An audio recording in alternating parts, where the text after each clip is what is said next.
बाबा रामदेव को, आचार्य बालकृष्णन को जो फटकार लगाई है सुप्रीम कोर्ट की नाराजगी सातवें आसमान पे। बाबा रामदेव और आचार्य बालकृष्ण पर भड़का सुप्रीम कोर्ट। झूठे विज्ञापन से लोगों को भ्रमित करके लोगों का ये समझ लीजिए शोषण कर रहा है पैसा कमाने के लिए। कोर्ट को लेकर कानून का डर जिसमें खत्म हो जाए उसके पीछे क्या होगा। बाबा रामदेव, आचार्य बालकृष्ण जो भी करना है वो तो ठीक है, लेकिन सरकार को भी साथ में इन्होंने लपेटवा दिया है। सुप्रीम कोर्ट में जो कुछ हुआ बाबा रामदेव के साथ वो बहुत बड़ा विषय है। कैसी फटकार पड़ी है, क्यों पड़ी है, मैं इस वीडियो में आपको बताऊंगा। लेकिन उससे पहले मेरा आपसे वही निवेदन है कि इस वीडियो को पूरा देखिएगा, आखिरी तक देखिएगा, और जितने लोगों तक आप शेयर कर सकते हैं आपके व्हाट्सएप ग्रुप्स में, आपके दूसरे सोशल मीडिया प्लेटफॉर्म्स में, वहाँ तक शेयर कीजिएगा। इसके लिंक को कॉपी करके वहाँ पेस्ट करके, क्योंकि यूट्यूब पे इतनी शिकायतें की गई हैं मेरी कि कहीं ना कहीं रीच बहुत कम कर दी गई है, और आपकी शेयरिंग से शायद इसकी रीच और बढ़ सकेगी, और जितनी मेहनत से मैं ये बनाता हूँ वीडियो वो आगे लोगों तक जा सकेगा, नहीं तो रीच बहुत रिस्ट्रिक्टेड है। अब देखिए, बाबा रामदेव को लेकर सुप्रीम कोर्ट जितना नाराज है शायद ही इस वक्त किसी और को लेके होगा। सुप्रीम कोर्ट ने जो फटकार लगाई है, जो सुप्रीम कोर्ट के जजेस ने बाबा रामदेव को, आचार्य बालकृष्णन को जो फटकार लगाई है पतंजलि के मामले में, वो शायद गोदी मीडिया में आपको नहीं दिख रहा हो, क्योंकि विज्ञापन से ही जुड़ा हुआ मामला है और विज्ञापनों से भरा हुआ है गोदी मीडिया बाबा रामदेव के पतंजलि से। लेकिन सुप्रीम कोर्ट की नाराजगी सातवें आसमान पे। कोर्ट में आने का आदेश दिया है सुप्रीम कोर्ट ने बाबा रामदेव को कि हाजिर हो।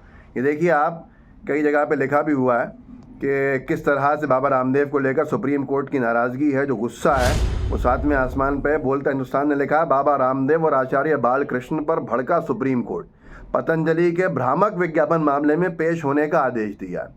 सुप्रीम कोर्ट ने कहा है कि हाजिर हो, बाबा रामदेव हाजिर हो, और सीधे सीधे जो बात है वो समझाई जाएगी अब सामने। कोर्ट ने, क्योंकि इनको जो इनके फर्जी विज्ञापन दे कि दवाओं का इलाज, दवाओं से परमानेंट इलाज है ऐसी गंभीर बीमारियों का, जो IMA ने, इंडियन मेडिकल एसोसिएशन ने जाके अपना दावा लगाया था, सुप्रीम कोर्ट में केस लगाया था पतंजलि के खिलाफ कि ये झूठे विज्ञापन दे रहे हैं, फर्जीवाड़ा कर रहे हैं, और झूठे विज्ञापन से लोगों को भ्रमित करके लोगों का ये समझ लीजिए शोषण कर रहा है पैसा कमाने के लिए। सुप्रीम कोर्ट ने आदेश दिया था कि ऐसे कोई भी विज्ञापन अब नहीं लगाए जाएंगे। सुप्रीम कोर्ट ने इनसे रोक भी लगा दी थी। जहाँ तक मेरी जानकारी, अंडरटेकिंग भी ली थी सुप्रीम कोर्ट ने कि ऐसे विज्ञापन नहीं देंगे। सुप्रीम कोर्ट के अंदर ये सब कहने के बाद फिर से झूठे विज्ञापन दिए, फिर से सुप्रीम कोर्ट में नहीं आके सुप्रीम कोर्ट के आदेश की अवमानना करी, और अब सुप्रीम कोर्ट बहुत सख्त है। हिंदुस्तान ने लिखा है कि बाबा रामदेव हाजिर हों, सुप्रीम कोर्ट ने थमा दिया अवमानना का नोटिस, बालकृष्ण को भी बुलाया।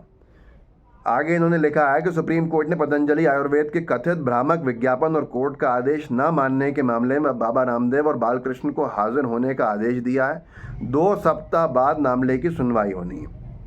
2 हफ्ते के बाद मामले की फिर से सुनवाई होनी है। IMA, इंडियन मेडिकल एसोसिएशन का, और बाबा रामदेव की जो पतंजलि है इसका मुकदमा है, और IMA जो एलोपैथिक डॉक्टर्स की एसोसिएशन है उसने इनके ऊपर जो आरोप लगाए हैं उसके जवाब तो देते नहीं बन रहे हैं। अब सुप्रीम कोर्ट ने इससे पहले कहा था कि भैया ये विज्ञापन नहीं दिए जाएंगे, तब भी आप हिम्मत देखिए कि इन्होंने ऐसे झूठे विज्ञापन दोबारा दे दिए। सुप्रीम कोर्ट ने कहा पेश हो, तो पेश भी नहीं हुए हैं। मतलब आप खुद सोचिए, किसी इंसान में इतनी निडरता, कोर्ट को लेकर कानून का डर जिसमें ख़त्म हो जाए उसके पीछे क्या होगा। तो एक बड़ा सवाल खड़ा होता है, और बड़ा सवाल यही है कि आखिर किसके दम पे इतनी हिम्मत है कि कोर्ट की अवमानना से ये पीछे नहीं हट रहा है। सुप्रीम कोर्ट में इंडियन मेडिकल एसोसिएशन ने ये याचिका फाइल करी थी और कहा था कि पतंजलि आयुर्वेद के विज्ञापन झूठा दावा करने वाले और भ्रामक हैं।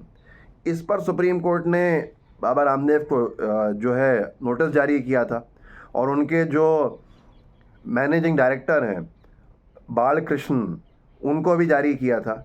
इस सब के जहाँ तक मेरी जानकारी है इसके जवाब नहीं आए, और उसी को लेकर सुप्रीम कोर्ट अब बहुत सख्त है। यह है कि दरअसल पतंजलि आयुर्वेद ने कोर्ट को अंडरटेकिंग दी थी कि इसके बावजूद विज्ञापन छपवाया, और इसके बावजूद विज्ञापन छपवाया। ऐसे मतलब कोर्ट में अंडरटेकिंग दी कि हम नहीं छापेंगे ऐसा विज्ञापन।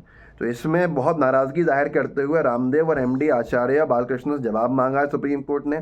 जवाब नहीं मिलने पर कोर्ट ने हाजिर होने का आदेश दे दिया, और अवमानना का नोटिस भी थमा दिया है। मतलब अगर आप इसको नटशेल में समझेंगे तो सुप्रीम कोर्ट में IMA ने कहा जाके कि बाबा रामदेव के पतंजलि जो है वो फर्जी विज्ञापन दे रहा है, जिससे कि नुकसान हो रहा है, लोगों को भ्रमित किया जा रहा है, झूठे दावे किए जा रहे हैं, भ्रामक दावे किए जा रहे हैं। सुप्रीम कोर्ट ने कहा कि सुप्रीम कोर्ट में तो अंडरटेकिंग दे दी कि भैया नहीं, हम सब नहीं करेंगे ऐसे विज्ञापन। सुप्रीम कोर्ट ने बैन लगाया उन विज्ञापनों पे, उसके बावजूद भी आरोप है कि इन्होंने विज्ञापन दिया। सुप्रीम कोर्ट ने इनको पेश होने के लिए ऑर्डर जारी किया, डायरेक्शन दिया, ये पेश नहीं हुए। तो दो चीज़ों की अवमानना। सुप्रीम कोर्ट ने अब इनको पेश होने के लिए 3 हफ्ते का टाइम दिया है और अवमानना का नोटिस भी इनको थमा दिया है दोनों को कि आपके ऊपर क्यों अवमानना का केस नहीं चले। तो ऐसे में जो कोर्ट की नाराज़गी है वो तो साफ है ही। कोर्ट ने ये कहा है कि पतंजलि के विज्ञापनों को हमने देखा, कोर्ट में दिए गए अंडरटेकिंग को देखते हुए आचार्य रामदेव को बताना चाहिए कि आखिर उनके खिलाफ अवमानना की कार्रवाई क्यों न शुरू की जाए। उन्होंने drugs and magic remedies act 1954 का भी उल्लंघन किया है। इस कानून का section 3 blood pressure, diabetes, arthritis, asthma जैसे रोगों को जड़ से ख़त्म करने के प्रचारों और प्रतिबंध लगाया है। वहीं पतंजलि की तरफ से पेश हुए वरिष्ठ वकील ने मुकुल रोहतगी ने ये कहा कि इससे बाबा रामदेव का लेना देना नहीं है। बहुत सी चीज़ें हैं इस पर बेंच ने कहा बाबा रामदेव हमारे आदेश के बाद भी प्रेस कॉन्फ्रेंस करी थी उन्होंने, उनको केवल कारण बताओ नोटिस ही जारी किया गया है, उन्हें अपना जवाब देने दीजिए। तो ये एक बड़ा विषय है, लेकिन साथ में केंद्र सरकार की भी खिंचाई हो गई है। केंद्र सरकार का जवाब ऑन रिकॉर्ड नहीं है। केंद्र सरकार की भी खिंचाई, इन्होंने लिखा है इसमें कि इस मामले में कोर्ट ने केंद्र की भी खिंचाई की और कहा कि उसका जवाब ऑन द रिकॉर्ड नहीं था। कोर्ट को केंद्र के जवाब की कॉपी नहीं मिल पाई। कोर्ट ने केंद्र को भी अपना जवाब को ऑन द रिकॉर्ड दर्ज करवाने का आदेश दिया है। इसके अलावा ये भी कहा है कि अगर जवाब संतोषजनक नहीं होता है तो ज़रूरी आदेश दिए जाएंगे। आप खुद सोचिए, हम तो डूबेंगे सनम तुमको भी ले डूबेंगे वाला मामला है। बाबा रामदेव, आचार्य बालकृष्ण जो भी करना है वो तो ठीक है, लेकिन सरकार को भी साथ में इन्होंने लपेटवा दिया है। ऐसे में जो मुश्किलें हैं, जो मुसीबतें हैं वो बढ़ती जा रही हैं और भ्रामक विज्ञापन के मामला अब जो तूल पकड़ रहा है, लोगों का कहना है कि इसमें जो कुछ भी होगा आने वाले समय में बहुत गंभीर समस्याएं खड़ा कर सकता है पतंजलि के लिए। इतने बड़े बड़े दावे कोविड के समय पे वक्त कोरोनिल ला के लॉन्च कर दी, 2 केंद्रीय मंत्रियों की मौजूदगी में लॉन्च की गई। ये कहा गया कि कोरोना को जड़ से ख़त्म कर देगा। आप सोचिए कितना दम है, कितनी हिम्मत है। कोर्ट कह रहा है कि ये फर्जी विज्ञापन नहीं चलेंगे, अंडरटेकिंग भी दे रहा है कि नहीं डालेंगे, लेकिन उसके बाद भी फिर झूठे विज्ञापन किए जाता है, प्रेस कॉन्फ्रेंस की जाती है कोर्ट के आदेश के खिलाफ। तो ये सारी चीज़ों पर अब सुप्रीम कोर्ट के जो नज़रिया है वो बहुत सख्त है और सुप्रीम कोर्ट इन्हें कहाँ लेके जाएगा वो आने वाले वक्त में पता चलेगा।